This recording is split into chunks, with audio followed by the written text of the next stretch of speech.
It's Marchmania at Sports Interaction. Wow. NHL, NBA, March Madness, MLB, so much more. It's bananas. Bananas. That was good spelling. Thank you. Play Pinata Picks and Minute Madness exclusive games with insane odds you can't play anywhere else. Make your next bet at Sports Interaction. Download the app in Ontario. Use the QR code at the bottom of the screen. Or head to sportsinteraction.com/STPN to get started. It's 18 plus. Please play responsibly. I want to give, Jesse, if you don't mind, the second text message I've sent you there is the one I would like to bring up, okay, on the show. Because a very important, monumental moment happened in the NHL yesterday. Oh. And I think the people need to know. Jesse, you let me know when that can go up on screen. Sure. I can throw it up right now if you'd like. Throw it up right now. What? They updated the key points graphic at the Department of Player Safety. It used to be high sticking and history. This one is roughing and unsportsmanlike conduct and no history. No history. Oh. Whoa. So they got the graphics department in there and they're like, you know what? Let's switch it up on them. He 1,000,000%. I called it, but not as well as I had hoped. He got a Lifetime Achievement Award. Jordan Binnington we're talking about. Now, let's rewind for a second. If you've been living under a rock, Jordan Binnington got lit up against the Minnesota Wild a couple days ago. Adam, why are you doing this when we can let the Department of Player Safety do this? Oh, let them do it. Let's go. This is their job. Yeah. Let them handle the you're setup. right. You're right. And Let then them you take fill it. in the gaps. No, that's cool. obviously. That's cool. Here, wait. I like the sound of the opening thing. Yeah, no, they do a great job. It's very cool. Give me it. If it That really scratches the itch. Wednesday night in St. Louis, Blues goaltender Jordan Binnington was assessed a match penalty for leaving his crease after a goal was scored we get and this using guy a his mic? blocker to punch Wild forward Ryan Hartman in the face. As the video shows, with Binnington in net, Hartman scores a power play goal to put the Wild up 5-4. Show him getting scored on. On the way to celebrate the goal with his teammates, he makes light, incidental contact with Binnington, who is sliding out of his crease and towards Hartman. That's excellent. With the play long over, and as the Wild celebrate their goal, Bennington leaves the area of his crease, approaches the unsuspecting Hartman and his teammates, raises his blocker and stick to head level, and strikes Hartman in the face with the blocker. He hits another one of the Wild, This too. is roughing and unsportsmanlike conduct. What causes this play to rise to the level of a suspension is the act of a goaltender using his blocker in this manner, the retaliatory nature of the blow, the location and force with which it lands, and the game circumstances under which it occurred.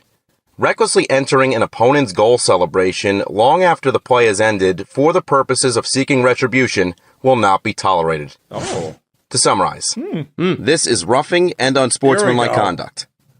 Binnington has been neither fined nor suspended previously in his 214-game NHL career.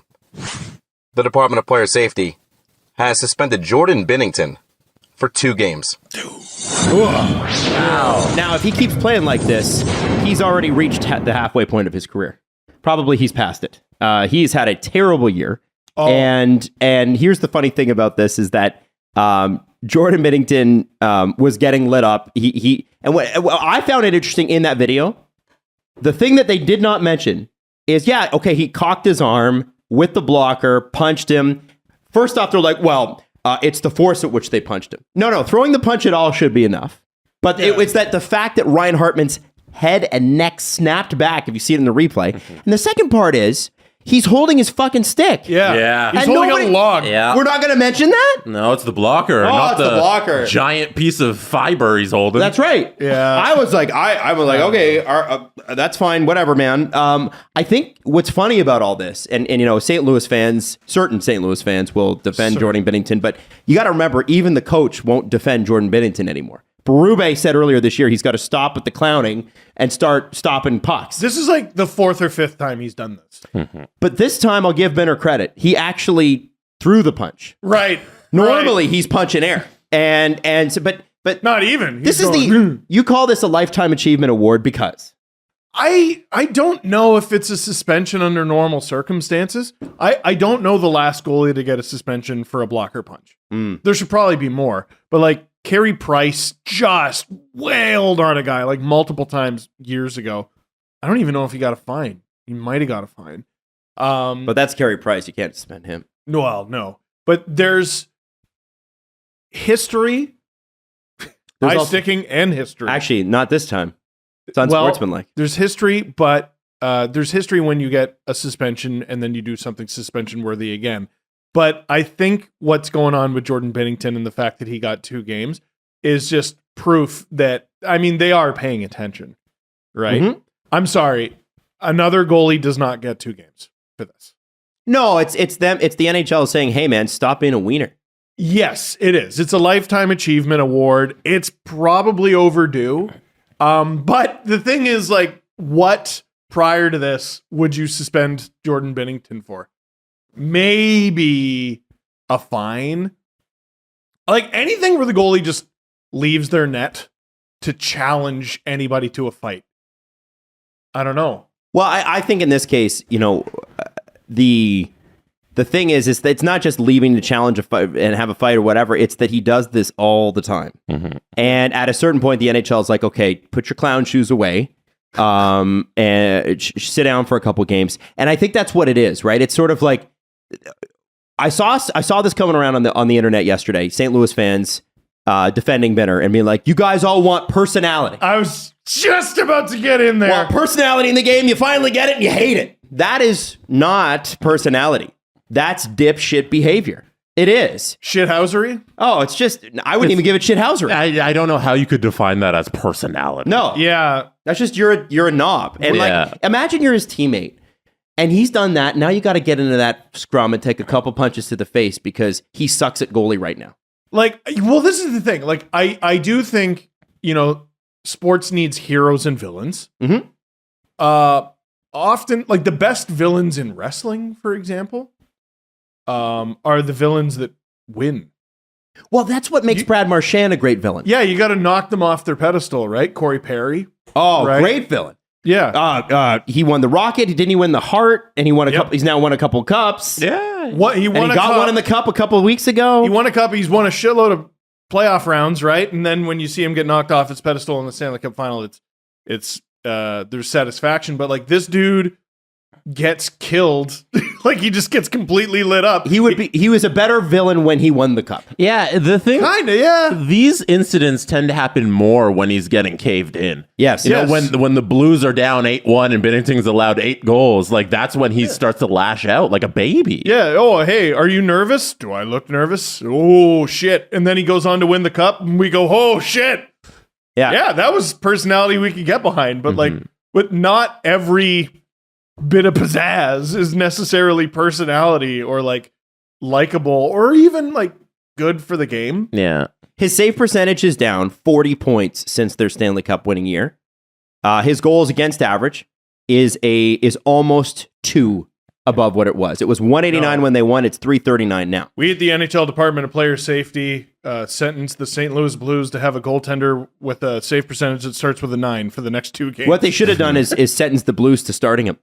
Mm-hmm. Steve, you mentioned this is a Lifetime Achievement Award. Yahoo Sports put together an article of like a timeline of events of Jordan Binnington and all of this dipshit stuff. I don't know if you guys want to run down some of it. Baby. And we Let's can go. revisit the history of Jordan Binnington. So it starts with 2019 where some of his racist tweets were uncovered. Oh, yeah. About taxi drivers talking another language on the phone. And also the misogynist stuff, too. Yeah, and there's misogyny in there. And then also he had some tweets about people wearing burqas and how he's not a fan of that and get out of the restaurant. Racist that and sort of stuff. misogynist. Yeah. Cool. So All right. If it ever seems like, hey, like people are like kind of particularly hard on this guy, that's why. Yeah. So, and his response to that, it was a while ago when I was a teenager. It was a little sarcasm and joking around. That's what life is about. You live and you learn, you grow as a human. I'm just here to play a couple of hockey games. So that was his response to his racist and misogynistic tweets. That's tough. Then we get to 2019. Elias Pettersson dekes out Bennington, then proceeds to jam away at the puck. Bennington then proceeded to pile on top of Pettersson while he was down on the ice. So that was one of his first incidents of just what did you call it? Shithousery? Shithousery. That was the perfect word. Yeah. We're just watching the replay here in studio. It's not great. It's him being upset and just jumping on Pettersson. run of the mill. So that leads to 2021.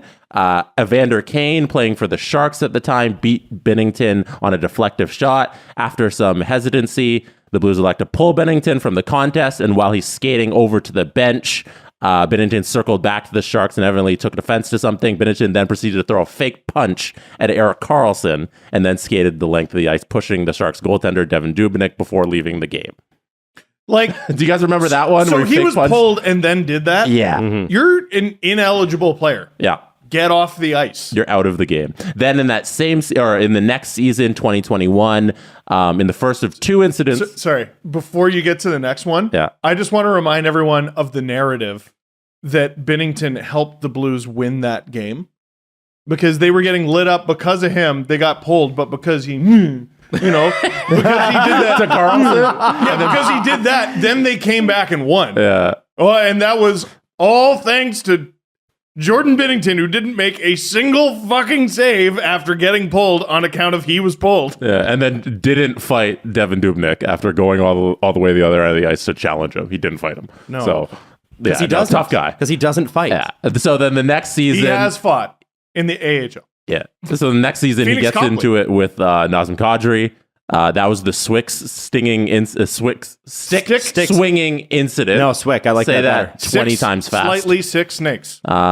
So both players were assessed 10-minute misconducts in that incident, and then he doubled down after he got the misconduct. He shot a puck at Darcy Kemper. Oh, I remember So that. This is the second time in back-to-back incidences where he's ejected from the game. The first one he's pulled from the game. This time he's ejected from the game and still goes at the opposing goaltender Participating. Oh. Yeah. by chucking a puck at Kemper. So that happens, and then 2022, during a second-round playoff series, Kadri crashed into Bennington. I assume you guys remember this from last playoffs. Bennington was injured in the collision, missed the rest of the Stanley Cup Finals, and then the water bottle incident where Bennington comes during Kadri's TNT postgame, Yeah. sprays him with the water bottle. Yeah. He threw it at him. Yeah. And then this past season, we're still going down the list. Bennington pulled from the game. Most goaltenders would keep their head down, but Bennington went the opposite route, like to chirping the Kings bench. Then there's an incident with the Islanders and Ilya Sorokin. Remember, he's leaving, I believe it was intermission. He bumped Sorokin in the shoulder. That happened in November of this year. Going at the bench, like chirping at the bench, to me, I'm just like, all right, that's a little bit of pizzazz. I also think it hurts him. Like, I don't think that helps him at all.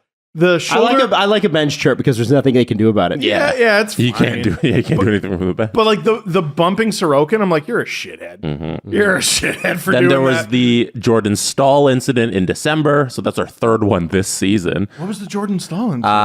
So Bennington was swiftly punished for his poor decision making. Bennington tried to lay out Hurricanes captain Jordan Stahl, a massive human being who makes a living off stealing pucks from the NHL's so best players. big. This went as he was expected. Remember, he tried to body check him, and I think we talked about that on the show. yeah, that was definitely a replay on the show. I talked about meeting him in Vegas. He's the size of Brock Lesnar. He's 2 days later, he did the fake punch to Jason Zucker around the back of the net. He hit him. He tapped him on the side there. It wasn't that bad, if I remember correctly. watch it. We can watch it right now. Watch it. Zucker Yeah. goes down. He punches Zucker. No, Zucker goes hard into the boards. I mean, when you're not expecting it and you're going that fast. Yeah. Like, again. No, you're right. Yeah. No, that's a.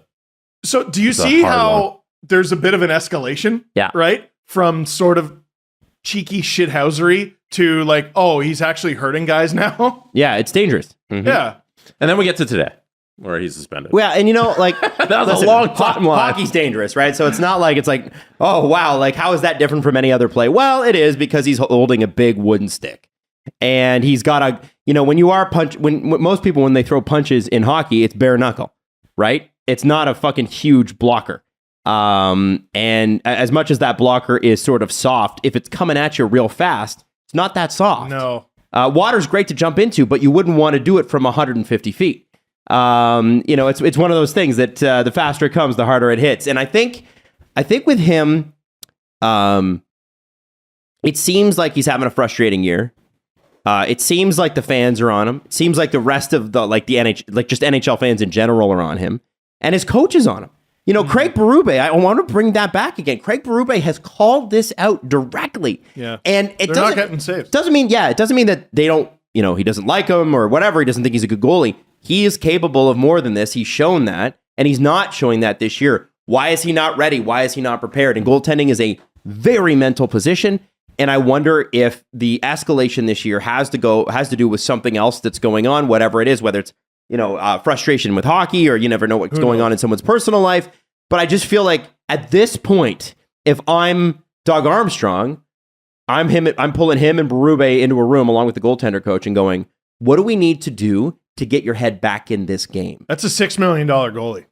Yeah. Like you got a problem if he's not playing $6 million goalie. And this is the thing, is they lost a better goalie because they signed him to that contract. Oh, who's that? It looks like people are coming over to my side. Billy Husso. Hey, let's go.